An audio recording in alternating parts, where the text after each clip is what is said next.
Hi, this is Luis Monda. I'm here in the world famous Johnny Toco's boxing gym in Las Vegas, Nevada. And this is the first in the How to Survive in Combat Sports web series, YouTube series. One of the questions that I was asked is, how do big fights happen? Like, how do you get into fights that actually make money? That's a really good question, because I'll tell you, one of the biggest things that people have the wrong idea about is that if you just decide to box, you can make money doing this. Nobody makes money doing this in the very beginning. I barely scrape by as a trainer in the mecca of boxing in Las Vegas, and I have a good reputation as a trainer. Now, I'm also very young as a trainer, haven't been in this for very long, but it's definitely a hard hustle. Like, it's a hard grind. Most beginning pros are not making money. They get paid to fight, but they don't make enough to sustain a living. First things first, it depends on where you're at. When I was first entertaining the idea of possibly boxing in a ring for money, it was in Hampton, Virginia, and big shout out to my boys Jesse and his brother Rob. It was his brother Robert Jackson, who's a former pro fighter himself. Still has a gym out in Norfolk, if I'm not mistaken. He was the first one that gave me the idea of possibly fighting, boxing for money, because although I had been in combat sports all my life, I never thought about doing it for a living until I was in my late teens. And the first question I asked was, well, how much could I make for a fight? And they were like, oh, about $150. That was in Virginia in the 90s. Nowadays, it might be a little more, it might be a little less. It depends on the health of the area where you're in and the demographic. Like, are they doing shows that are making money, that are selling? Or are they doing local shows where 20, 30 people show up? If the answer is the second one, you're not going to make maybe 50 bucks if you're lucky. Vegas obviously is a big market, big area. Shows tend to do fairly well, and there's a higher standard for boxing just in general. So your first fight in Vegas could be anywhere from $500 to $1,000, which sounds nice. But then if you go outside of Vegas to fight, even if you already had a $1,000 fight, you might not get that same offer for $1,000 somewhere else. If you go to Mexico, it might be 1,000 pesos, which of course is completely different. Outside the country, it all depends on the area where you're at. That's the first thing. The second thing, which is something I did not understand when I first got into this, is it depends on who you are.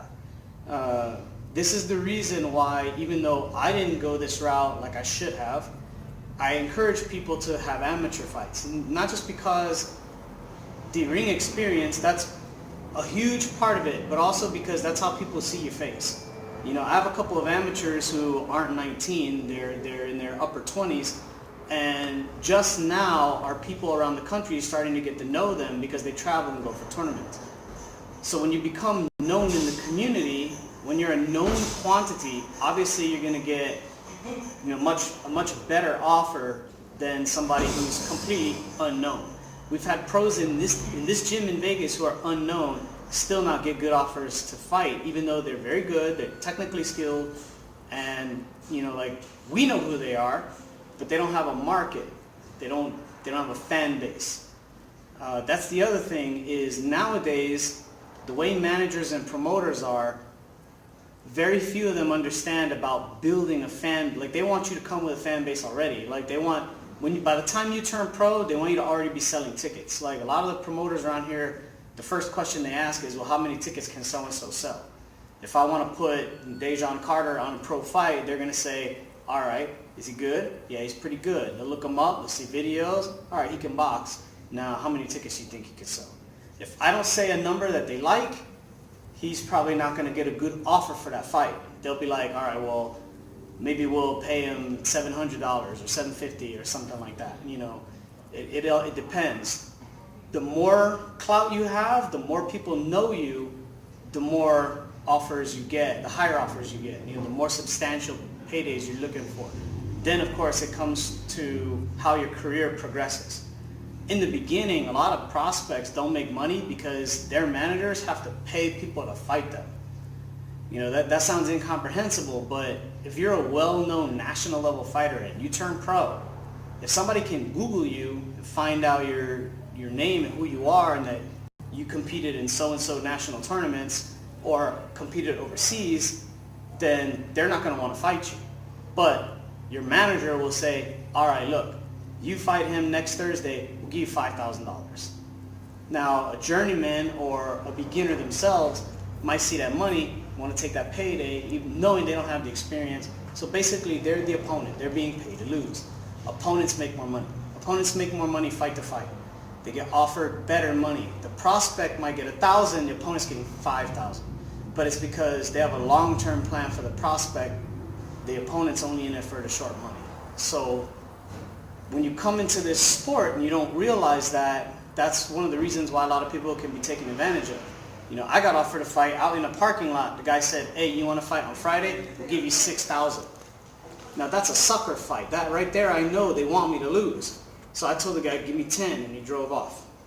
Because that's one way out of that, is to price yourself out. A lot of journeymen do that when they feel like they know they're going to get beat up. But basically, to make money doing this, it's about who you know, having a market, you know, and where you're at, what region you're fighting in.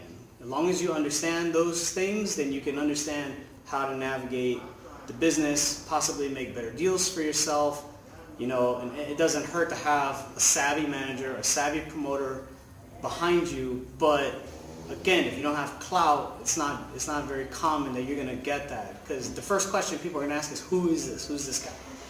You know, I tell people all the time that boxing's a lot like the music industry. The music industry is, can you sing? But everyone in the music industry can sing somewhat. A lot of people got record deals off of not being able to sing.